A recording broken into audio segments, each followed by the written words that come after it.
ಎಲ್ಲಿ ನೊಂದವರು, ಹಿಂಸೆಗೆ ಒಳಗಾದವರು ಹಾಗೂ ಅನ್ಯಾಯಕ್ಕೆ ಗುರಿಯಾದವರು ಇರುತ್ತಾರೋ ಅಲ್ಲಿ ಜಾಂಬವ ಯುವ ಸೇನೆ ಬೆನ್ನೆಲುಬಾಗಿ ನಿಲ್ಲಲಿದೆ ಎಂದು ಸಂಘಟನೆಯ ರಾಜ್ಯಾಧ್ಯಕ್ಷರಾದ ಡಾ. ಎಸ್.ಎಂ. ರಮೇಶ್ ಚಕ್ರವರ್ತಿ ಅವರು ಘೋಷಿಸಿದ್ದಾರೆ. ಶಿಡ್ಲಘಟ್ಟ ನಗರದ ಸಮಾಜ ಕಲ್ಯಾಣ ಇಲಾಖೆ ಕಚೇರಿ ಮುಂಭಾಗದಲ್ಲಿ ಜಾಂಬವ ಯುವ ಸೇನೆಯ ನೂತನ ಶಾಖೆಯ ಉದ್ಘಾಟನಾ ಸಮಾರಂಭ ಅದ್ದೂರಿಯಾಗಿ ನೆರವೇರಿತು. ಈ ಸಂದರ್ಭದಲ್ಲಿ ಬಡ ವಿದ್ಯಾರ್ಥಿಗಳಿಗೆ ಪುಸ್ತಕ ಹಾಗೂ ಮಹಿಳೆಯರಿಗೆ ಸೀರೆಗಳನ್ನು ವಿತರಿಸುವ ಮೂಲಕ ಸಂಘಟನೆಯ ಸಮಾಜಮುಖಿ ಕಾರ್ಯಗಳಿಗೆ ಚಾಲನೆ ನೀಡಲಾಯಿತು. ಕಾರ್ಯಕ್ರಮದಲ್ಲಿ ಮಾತನಾಡಿದ ಡಾ.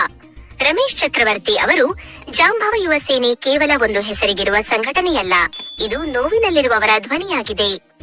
ಜಾತಿ, ಧರ್ಮ, ವರ್ಗದ ಭೇದವಿಲ್ಲದೆ ಅನ್ಯಾಯ ಮತ್ತು ದೌರ್ಜನ್ಯದ ವಿರುದ್ಧ ನಾವು ಕಾನೂನುಬದ್ಧವಾಗಿ ಹೋರಾಟ ಮಾಡಿ ನ್ಯಾಯ ಕೊಡಿಸುತ್ತೇವೆ ಎಂದು ಭರವಸೆ ನೀಡಿದರು.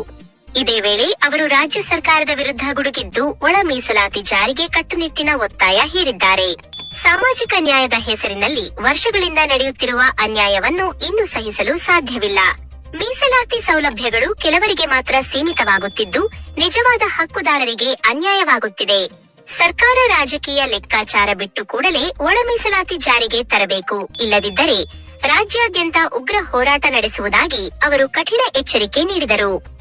ಕಾರ್ಯಕ್ರಮದಲ್ಲಿ ಪೊಲೀಸ್ ಇಲಾಖೆಯ ಪ್ರಮೋದ್ ರೆಡ್ಡಿ, ನಗರಸಭೆ ಮಾಜಿ ಸದಸ್ಯ ಕೃಷ್ಣಮೂರ್ತಿ ನರಸಿಂಹಮೂರ್ತಿ, ಕಟ್ಟಡ ಕಾರ್ಮಿಕರ ಸಂಘದ ಅಧ್ಯಕ್ಷ ದೇವಪ್ಪ ಸೇರಿದಂತೆ ಕಾರ್ಮಿಕ ಇಲಾಖೆಯ ಅಧಿಕಾರಿಗಳು ಹಾಗೂ ಸಂಘಟನೆಯ ನೂರಾರು ಪದಾಧಿಕಾರಿಗಳು ಭಾಗವಹಿಸಿದ್ದರು.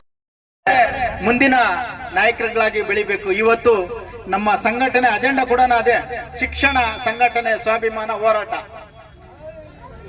ಇದು ನಮ್ಮಲ್ಲಿ ಉಡ್ಕೊಂಡಿದ್ದೀವಿ.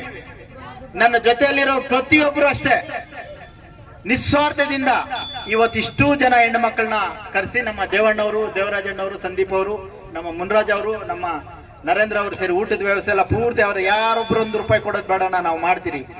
ಡಿಜಿಟಲ್ ಟಿವಿ ಹಾಕ್ಸ್ಬೇಕು, ನಾನು ಮಾಡ್ತೀನಿ.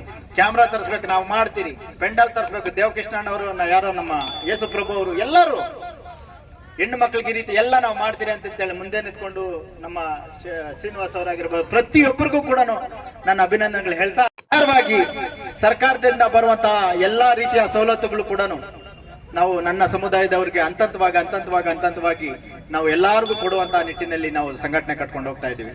ಇವತ್ತು ದಿನದಲ್ಲಿ ಮೊದಲನೇ ಬಾರಿಗೆ ಭಾರತೀಯ ಜನಾಭಿವೃದ್ಧಿ ಟ್ರಸ್ಟ್ ನಾನೇ ಸಂಸ್ಥಾಪಕನಾಗಿ, ಅಧ್ಯಕ್ಷನಾಗಿ ಕೂಡ ಅದರಲ್ಲೂ ನಾನೇ ಇದ್ದೇನೆ. ಆ ಒಂದು ಇದರಲ್ಲಿ ನಾನು ಇವತ್ತು ಎಲ್ಲಾ ಹೆಣ್ಣು ಮಕ್ಕಳಿಗೆ ಸೀರೆ ಕೊಡೋದಾಗಿರ್ಬೋದು, ಬುಕ್ಸ್ ಕೊಡೋದಾಗಿರ್ಬೋದು, ಪೆನ್ಸಿಲ್ ಕೊಡೋದಾಗಿರ್ಬೋದು, ಈ ಇಷ್ಟು ಕಾರ್ಯಗಳನ್ನು ಆಯೋಜನೆಗೆ ಎಲ್ಲಾ ಆಸೀನರಾಗಿರುವಂತಹ ನಮ್ಮ ಜನಸೇನಾ ಸಂಘಟನೆ ಪಕ್ಷದ ವತಿಯಿಂದ ಬಂದಿರುವಂತವರು, ರಾಜಕಾರಣಿಗಳಾಗಿರ್ಬೋದು, ಹೆಣ್ಣು ಮಕ್ಕಳಾಗಿರ್ಬೋದು, ವಿಚಾರವಾದಿಗಳು, ಬುದ್ಧಿಜೀವಿಗಳು, ಎಲ್ಲರಿಗೂ ಕೂಡ ನನ್ನ ಹೃತ್ಪೂರ್ವಕವಾದ ಅಭಿನಂದನೆಗಳು ಹೇಳ್ತಾ, ನನ್ನ ಹೋರಾಟ ನನ್ನ ಉಸಿರಿರೋ ತನಕ ನನ್ನ ಸಮುದಾಯದ ಪರವಾಗೇ ಇರುತ್ತೆ. ನನ್ನ ಜೊತೆಯಲ್ಲಿ ನಾನೊಬ್ಬನಲ್ಲ, ನನ್ನ ಒಂದು ಶ್ರಮ ಏನೇನೂ ಇರೋದಿಲ್ಲ. ಇವತ್ತು ದಿನದಲ್ಲಿ ಏನು ಇವತ್ತು ನನಗೆ 4 ಕಂಬಗಳ ತರ ನೋಡಿ, ಈ ಕಡೆ ಒಂದು 4 ಕಂಬಗಳು ನಿಂತವೆ, ಈ ಕಡೆ ಒಂದು 4 ಕಂಬಗಳು ನಿಂತವೆ. ಇವೇ ನನ್ನ ಆಧಾರ ಮತ್ತೆ ನನ್ನ ಧೈರ್ಯ. ಇಲ್ಲಿ ಆಸೀನರಾಗಿರೋರು ಏನಿದ್ದಾರೆ, ಕುದುರೆ ಲಾಳಗಳಿದ್ದಂಗೆ. ಕುದುರೆ ಮೇಲೆ ನಾನು ಕೂತಿದ್ದೀನಪ್ಪ, ಇದು ಹೆಂಗ್ ಹೋಗ್ಬೇಕು ಅಂತಂದ್ರೆ, ಬಾಬಾ ಸಾಹೇಬ್ ಅಂಬೇಡ್ಕರ್ ಅವರು ರಥ ತಗೊಂಡ್ಬಂದು ಬಿಟ್ಟಿದ್ದಾರೆ, ಇದನ್ನ ಹೆಂಗ್ ಹೇಳ್ಕೊಂಡು ಹೋಗೋಣಪ್ಪ ಅಂತಂದ್ರೆ ಇಷ್ಟೂ ಜನ ಕೈ ಹಾಕಿ ಆ ರಥವನ್ನು ಮುಂದ್ಗಡೆ ಹೇಳ್ಕೊಂಡು ಹೋಗಂತ ಕಾರ್ಯವನ್ನು ಮಾಡ್ತಾ ಇರುವಂತಹ ಎಲ್ಲರಿಗೂ ಅಭಿನಂದನೆಗಳು ಹೇಳ್ತಾ, ರಾಜ್ಯ ಸರ್ಕಾರಕ್ಕೆ ಜಾಂಬವ ಯುವ ಸೇನೆ ಸಂಘಟನೆ ವತಿಯಿಂದ ಮನವಿ, ಒಳ ಮೀಸಲಾತಿ ವಿಚಾರವಾಗಿ ಕುಲಕಂಟಕರು ಕೆಲವರು ಸಮುದಾಯ ಹೆಸರು ಹೇಳ್ಕೊಂಡು ರಾಜಕೀಯವಾಗಿ ಆಗಿರ್ಬೋದು, ಸಂಘಟನೆಯಲ್ಲಿ ಬೆಳೆದಿರುವಂತಹ ಕುಲಕಂಟಕರು ಒಳ ಮೀಸಲಾತಿ ಪೂರ್ಣವಾಗಿ ಜಾರಿ ಆಗಿಲ್ಲ ಅಂತಂದ್ರೂ ಕೂಡ ಇಡೀ ರಾಜ್ಯದಲ್ಲೂ ಅಲ್ಲಲ್ಲಿ ಸಭೆಗಳನ್ನು ಸೇರಿಸಿ ಒಳ ಮೀಸಲಾತಿ ಜಾರಿ ಮಾಡಿಬಿಟ್ರು ಕಾಂಗ್ರೆಸ್ ಪಕ್ಷದವರು. ಅವರಿಗೆ ಬೆಂಬಲ ಕೊಡಬೇಕು. ಮತ್ತೆ ಇನ್ನೇನು ಬಂತು, ಮುಗೀತು, ಪಂಚಾಯತಿ ಎಲೆಕ್ಷನ್ ಮುಗೀತು. ಏನ್ ದೇವರಾಜಣ್ಣ, ಇನ್ಮೇಲಾದ್ರೂ ಸ್ವಲ್ಪ ಸಮಾಧಾನವಾಗಿರ್ತಾರೆ. 6 ಗಂಟೆ ಆದ್ರೆ ಓಡೋಗ್ಬೇಕು, ನೆರೆಗ ಕೆಲಸ ನಮ್ಮ ಅಣ್ಣಂದು. ಪಂಚಾಯತಿದು ಮುಗೀತು, ಇನ್ನ ನಮ್ಮ ಕೃಷ್ಣಮೂರ್ತಿ ಅಣ್ಣವ್ರದ್ದು ನಿಮ್ದು ಮುಗ್ದೋಯ್ತಾ, ಕೌನ್ಸಿಲರು ಮುಗ್ದೋಯ್ತು. ಮತ್ತೆ ಬರ್ಬೇಕಲ್ಲ.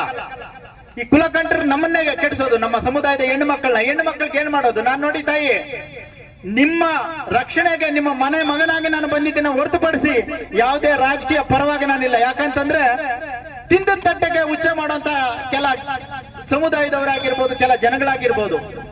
ಏನಕ್ಕೆ ವಿಚಾರ ಹೇಳ್ತೀನಪ್ಪ ಅಂತಂತಂದ್ರೆ, ಪಾಪ ರಾಜಗೌಡ ಅವರು ಇದೇ ನಿಮ್ಮ ಶಿಲ್ಘಟ್ಟಲ್ಲಿ ಏನೋ ಬಾಯ್ ತಪ್ಪಿ ಏನೋ ಮಾಡಿದಿರೋ ತಪ್ಪು ಅವ್ರು ಮಾಡಿಲ್ಲ ಪಾಪ, ಆತನ್ನ ಫುಟ್ಬಾಲ್ ಆಡಿಸ್ದಂಗೆ ಆಡಿಸ್ಬಿಟ್ರು ಎಲ್ಲರೂ ಸೇರಿ.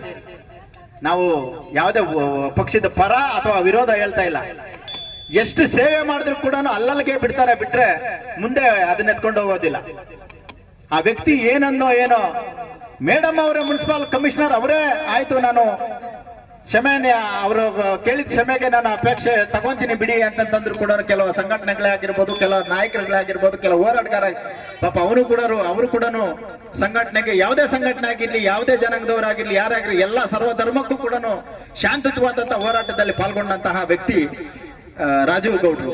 ನನಗೆ ವೈಯಕ್ತಿಕವಾಗಿ ಆತನ ಪರಿಚಯನೂ ನನಗೆ ಜಾಸ್ತಿ ಇಲ್ಲ. ನಮ್ದೇ ತಾಲೂಕು, ಮಂಡೂರು ತಾಲೂಕು ಆಗಿದ್ರು ಕೂಡ ಜಾಸ್ತಿ ಅವ್ರು ನೋಡೂ ಇಲ್ಲ ನಾನು. ಹಾಗಾಗಿ ಏನಕ್ಕೆ ವಿಚಾರ ಬಂತು ಅಂತಂದ್ರೆ, ಪಕ್ಷದ ಪರವಾಗ್ಲಿ ಪಕ್ಷದ ವಿಚಾರವಾಗ್ಲಿ ಇಲ್ಲಿ ಮಂಡನೆ ಮಾಡಕ್ಕೆ ನಾನು ಬಂದಿಲ್ಲ.